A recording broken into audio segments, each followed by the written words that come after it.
Wah, bagus nih, Red. Apa tuh?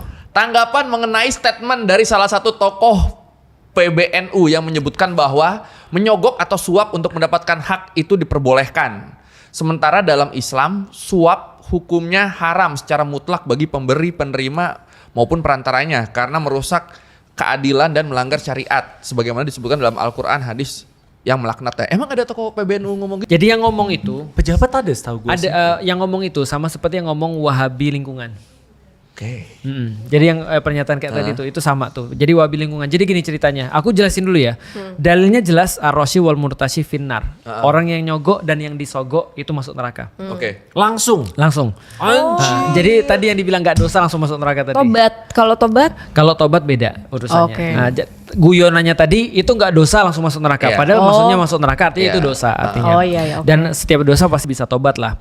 Nah, kenapa? Lu bayangin aja kalau ada orang nyogok itu kan bener-bener tadi merusak rasa keadilan kan. Lu ada ngantri, tiba-tiba ada orang nyogok, tiba-tiba langsung sampai ke depan. Iya. Lu misalnya lagi ngantri jabatan nih, tiba-tiba ya kira-kira gitulah offside. Gitu kan. Iya, dia ngosek diri sendiri loh. Bagus loh. Bagus loh. Sadar diri gua. Iya. Nah, jadi gini. Nah, jadi dalam kasus itu sebenarnya gini ya. Mungkin aku berbaik sangka kepada yang ngomong ya. Iya. Bahwasanya yang ngomong tuh bermaksud begini. Dalam kondisi sistem balik lagi ya, sistem yang rusak di mana kita tidak bisa mendapatkan apa yang menjadi hak kita kecuali dengan menyogok, Iya. maka itu menjadi boleh. Lebih kepada Mubah. bukan boleh, lebih Makruh. kepada kita dizolimi. Karena jatuhnya kita udah korban kan. Iya, kita udah korban. Mau nggak mau kalau nggak nyogok gue nggak dapat. Iya. Udah gitu kan. Contoh ya, ada kondisi-kondisi di mana kita, ya antum lebih tau lah, lu Iya. lebih tau lah dalam soal kayak ini, bisnis lah, lu kan Iya, orang iya, bisnis. Kita tahu lah bahwasanya birokrasi kita tuh bobrok, Iya. gitu kan ya. Birokrasi itu udah masuk apa ya, patologi birokrasi, di mana ketika birokrasi itu justru menyulitkan bukan memudahkan yang kita bahas kayak yang kita bahas kemarin.